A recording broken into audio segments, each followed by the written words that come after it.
bathroom जे बतियावत bathroom के करा चाहे बतियावती आता ना पानी है बाथरूम फिर हम हमहू देखनी है बबुआ जी कहे के त ना चाही लेकिन साड़ी पहन के मारे हेतर घूम के देखावत रहे जान जाए लेकिन अब बोल देता लोगन के खराब लगी कि बड़ है शासन चलावत बात ई उठी ना कि हम मतलब वो नहीं चाहत कि हम दोनों बसी समझ गई ना घर में बिया भी हाँ घर में गईली हाँ बतियाए खातिर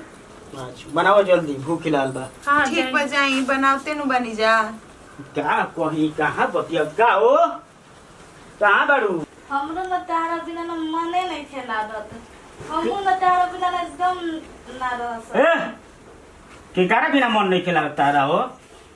बतियाव तरुमार ई का ई देखतनी कहिए से सुनतनी बताव तो कौन यार से बतियाव